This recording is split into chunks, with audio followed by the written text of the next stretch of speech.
Hey everyone, welcome back to the channel. Tonight, we're diving deep into a story that's still sending shivers down my spine. This isn't just another tale, it's a real-life account that one of our viewers shared.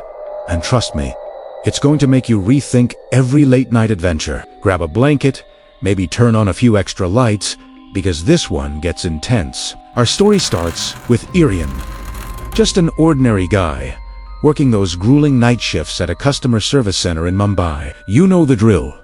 Black coffee, fake names, fake accents, and that constant exhaustion. His world revolved around Rohan, his quiet, spiritual friend, and Kabir, the sun personified. Kabir was loud, captivating, and utterly obsessed with one thing: going viral. He had a small vlog channel, convinced he was just one video away from internet superstardom.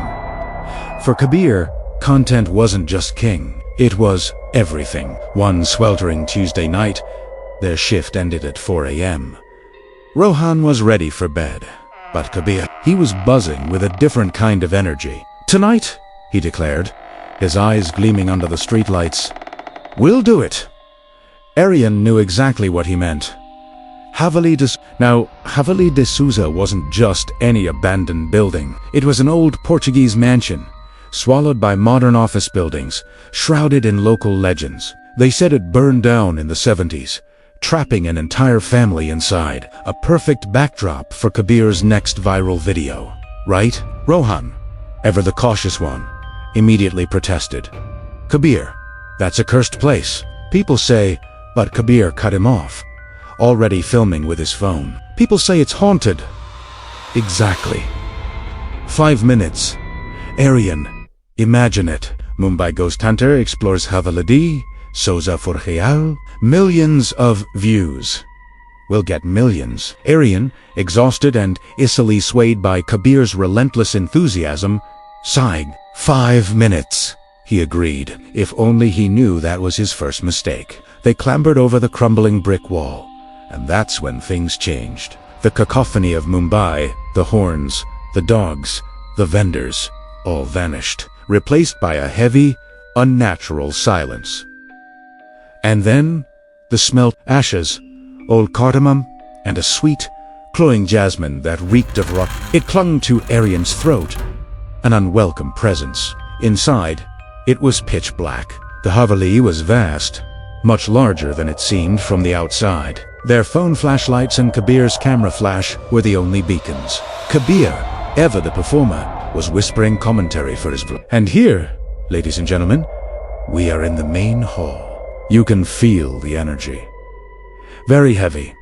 Rohan shivered beside Irian, clutching his tavias. "Irian," he whispered, "it's so cold." He was right. The oppressive humidity of Mumbai was gone, replaced by a cold, dry, harsh air. They ventured deeper, their footsteps echoing eerily across the cracked marble floor. Kabir led, almost as if pulled by an unseen force. They reached what looked like the zenana, the women's quarters, which bore the worst scars of the fire. Walls blackened with smoke. And then, in the largest room, something lay on the floor. All three froze. It was a shape, unmistakably human, curled up, draped in a gorgeous, deep red silk sari.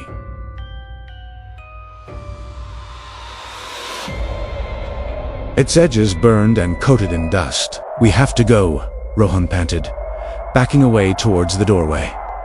"Right now, but Kabir..." Oh, Kabir only saw the content. "Oh my God," he whispered into his phone, his voice laced with fake excitement. "A real tragedy.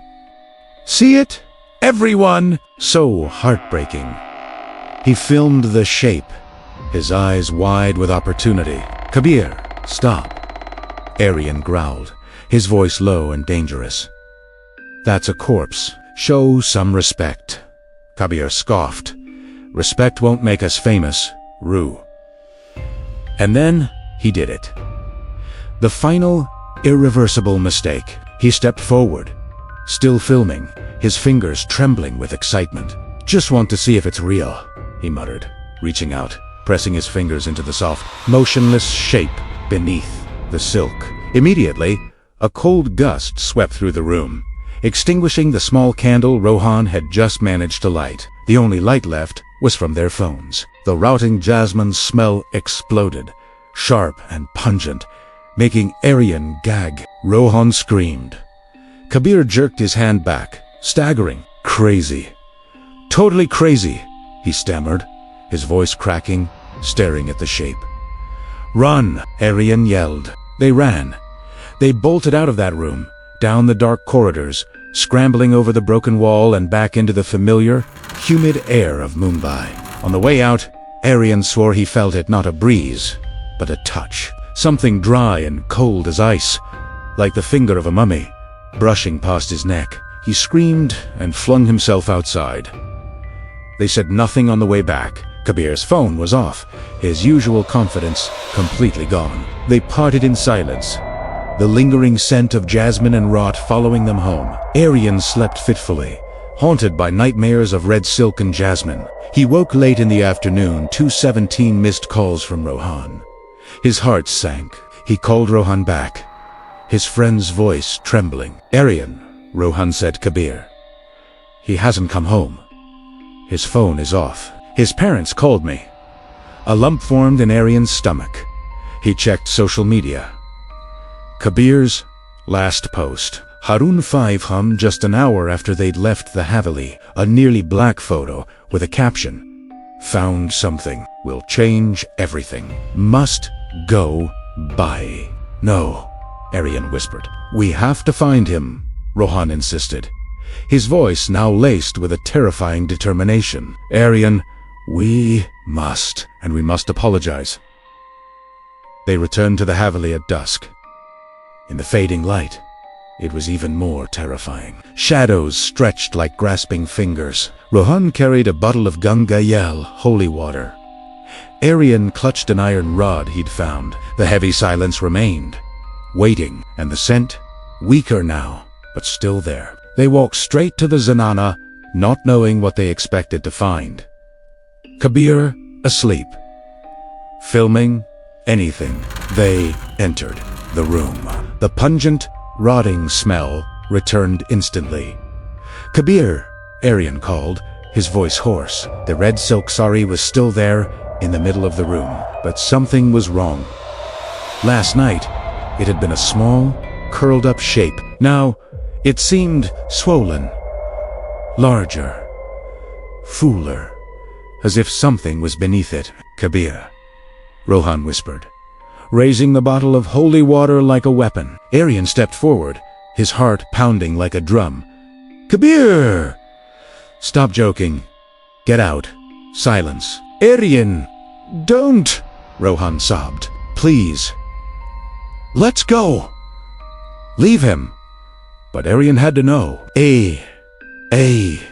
Tu, see. He reached out, not to touch it, but to grasp at the edge of the fabric. Cold silk.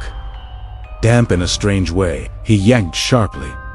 He will never forget what he saw. The curled-up shape from before was gone. Only a streak of dust and ashes remained where it had lain. And right there was Kabir. He lay curled in the fetal position, identical to the shape from the previous night. But he was not the Kabir Aryan knew. AIS wide-open whites, showing, staring at a horror Aryan could not see. His skin was gray and wrinkled, like an old sheet of paper. All life, all moisture, all his noise had been drained. He looked desiccated. Rohan collapsed, a strangled cry escaping him. And then Aryan saw it, Kabir's shriveled hand clutching his phone. The screen cracked, but still lit. Open on the camera, the last video he had filmed, Aryan's hands shook as he pressed play. The video began, a low-angle shot. Kabir had clearly filmed himself alone, whispering, Okay, I'm back. It has to be real. He was filming the Sari. Now, the main act. In the video, Aryan watched Kabir's hand reach out. He yanked the Sari. Underneath, nothing. Only dust. Kabir exhaled in relief. On camera, a disappointed giggle escaping him. Just a prank. Damn it. He bent down to turn off the camera, but the phone slipped from his hand. It fell to the floor, its lens still aimed at the red silk sari a few steps away. And then Aryan saw it. The red silk. It began to move. It didn't lift, didn't blow in the wind.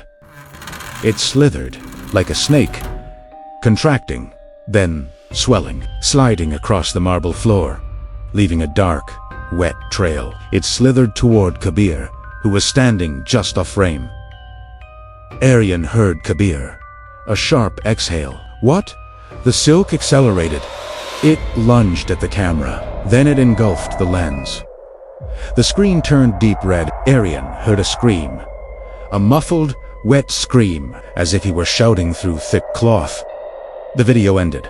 Aryan dropped the phone. Rohan had fainted. Aryan doesn't remember how he dragged Rohan out, or calling the police. They ruled it a drug overdose. These kids, a tired inspector had said, they do everything for a thrill.